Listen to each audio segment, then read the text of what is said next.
नमस्कार, मैं उदय Shankar. News by scoop में आप सबों का स्वागत है। हमारे साथ पूर्व केंद्रीय मंत्री और कांग्रेस के वरिष्ठ नेता सुबोध कांत सहाय जी हैं और इस वक्त धनबाद में मौजूद हैं। सुबोध जी, धनबाद में लगातार आप चुनावी अभियान, एक तरह से जनसभाओं को और जनसंवाद कार्यक्रम को लेकर घूम रहे हैं, क्या रिस्पांस मिल रहा है?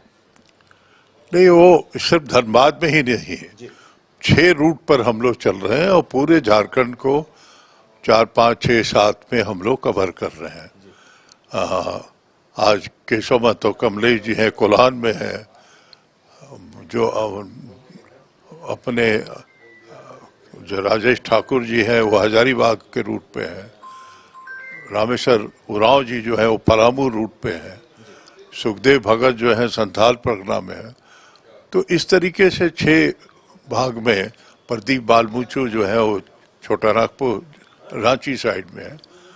तो बेसिकली ये पूजा का जो ये महीना आप जानते हैं, पर्व त्योहार का महीना, तो हम लोग बहुत ढिंढोरा नहीं पीटते हुए छोटे छोटे जगहों पे, लेकिन ग्रामीण क्षेत्र से लेकर के विधानसभा को ही टारगेट करके वहाँ पे लोगों के साथ संपर्क, अभियान, संगठन, सब पे चर्चा ओवरऑल हो रही है। और ये पूजा का दौर में ये खत्म हो जाए, उसके बाद 15 से फिर हमारा जो है पंचायत स्तरीय शुरू होगा, जो अनवरत चलेगा। तो मैं यही कह सकता हूँ कि जहाँ भी जो भी जा रहा है, चाहे हमारा विधायक हो, चाहे भावी उम्मीदवार हो, अनकंफर्टेबल पोजीशन में हम नहीं। हमारे लिए सिचुएशन कोई बैकफुट पे नहीं है, इतना मैं कह सकता हूँ। झारखंड में सीटों को लेकर लगातार चर्चा चल रही है आप लोगों के बीच की, और तीखे बयान भी आ रहे हैं जेएमएम की तरफ से, आप लोगों की तरफ से, इसे लेकर क्या कहेंगे? नहीं, कोई बयान नहीं है, कोई बयान नहीं है। ये इंडिया गठबंधन एक मजबूत है। अब इसमें लेफ्ट के लोग भी शामिल हैं, पहले 3 पार्टियों का था, अब जो है वो वामपंथी लोग भी शामिल हैं। तो मैं ये कह सकता हूँ कि हम ज्यादा मजबूती है, अपने उपलब्धियों का ही मेरे पास इतना भंडार है कि हम उसको लेकर के लोग तक पहुंचाएं। तो मैं समझता हूं कि ये चुनाव आसानी से हम वो संख्या रखेंगे जितना कम से कम हमारा 50 का संख्या था, वो संख्या हमारा घटने वाला नहीं है, बढ़ने वाला ही है। अनकंफर्टेबल पोजीशन है, बैकफुट पे है, तो मैं कह सकता हूं कि भाजपा के लोग हैं। इतना एक राज्य में टिड्डी की तरह इतना तरह के देश के जितने उनके लोग थे, उस सब लोग पिटे पिटाए लोग जो है, भले मंत्री बनने से कोई बहुत बड़ा आदमी नहीं बन जाता, बहुत दिन मंत्री रहा, बहुत प्रधानमंत्री के साथ, आपकी शख्सियत क्या है, आप जमीन पे आपकी पहचान क्या है, ये महत्वपूर्ण है। झारखंड में घुसपैठ, जमीन घोटाला, अवैध खनन, इन तमाम चीजों को मुद्दा बनाने की कोशिश हो रही है। पीएम भी आए थे तो उन्होंने इन तमाम बातों को रखा, इसे आप किस तरह से देख रहे हैं? ये सारा सवाल जो है यही बीजेपी के खिलाफ जाता है। अवैध खनन, 18 साल राज किया भाजपा, उसका जवाब तो वो दे। जमीन सीएनटी एसपीटी एक्ट खत्म करके आदिवासियों के जमीन, गैर मजरूआ जमीन को लैंड बैंक में बना दिया, जिसपे गरीब लोग सालों साल नहीं सैकड़ों साल से रहते थे, वो सब लैंड बैंक हो गया। घोटाला तो उनका है। अडानी के लिए उन्होंने पूरा कानून बदल दिया। कोई प्रोजेक्ट लगता है तो 25% उसका राज्य को मिलता है।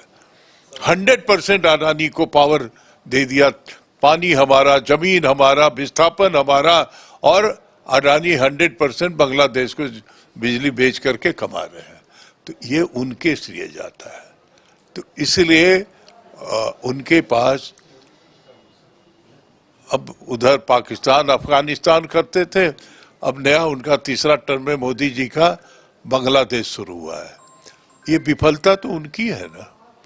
हम गृह मंत्री रहे देश का, ये घुसपैठी और बॉर्डर किसके हाथ में आता है? राज्य के हाथ में है। 18 बरस में उनको बांग्लादेशी नहीं भेटाया, 5 साल पैदल घूम रहे हैं तो अब बांग्लादेशी भेटा जा रहा है। तो इसलिए उनके सारे मुद्दे पर हंसी आती है कि इतना बड़ा जिसको 14 में बहुमत मिला वो मजाक बना के रख दिया। 10 उसके बाद 19 में भी उनको मिला। क्या किया उन्होंने? उपलब्धि के नाम पे उनके पास एक कुछ नहीं है, जुमलों का भरमार है।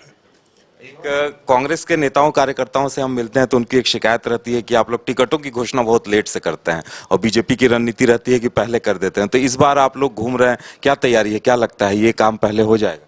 नहीं, मेरे ख्याल से जो अधिकृत रूप से स्क्रीनिंग कमेटी मेरे 1 महीना पहले आकर के लोगों से राय लेके गई है और मुझे नहीं लगता है कि इस तरह की कोई स्थिति इस बार आने वाली है। एक बार गठबंधन को लेकर यानी आप लोग ये आरजेडी से लेकर वाम दल सभी को साथ लेकर चलने का इरादा है? इंडिया गठबंधन में सब लोग हैं। जहां जिस राज्य में जिनकी पकड़ है, अगर उनको साथ लेकर के चलना है, ये देखिए हम तो अपना हिस्सा काट करके जो देश में संविधान पे हमला, देश पे नागरिक अधिकार पे हमला, किसान पे हमला, बेरोजगार पे हमला, महंगाई का भरमार, महिलाओं का जो के ऊपर हो रहे अत्याचार देख रहे हैं रोज ये, और फाइनली संविधान पे हमला। पहले आदिवासी का जमीन हड़पने के लिए CNT एक्ट बनाया, अब मुसलमानों का जमीन हड़पने के लिए वक्फ के जमीन पे नजर गड़ाए हुए हैं। तो ये सारे चीज से मुक्ति कराने का जो राहुल गांधी का, जो खरगे साहब का, सोनिया जी का जो एक प्रयास है कि इसमें सभी लोगों को इकट्ठा करके हम रखे हैं, हिस्सा हमारा कम ही हो लेकिन भागीदारी सबकी हो, यही हमारी सोच है। चलिए, वक्त देने के लिए बहुत बहुत धन्यवाद। तो ये थे सुबोधकांत सहाय जी, जिनका कहना है कि अलग अलग रूट पे कांग्रेस के तमाम वरिष्ठ नेता घूम रहे हैं और टिकटों का निर्णय भी इस बार बहुत जल्द हो जाएगा और गठबंधन में सभी एकजुट होकर चुनाव लड़ेंगे। कैमरामैन राजबल्लभ के साथ Uday Shankar, news by scoop, Dhanbad.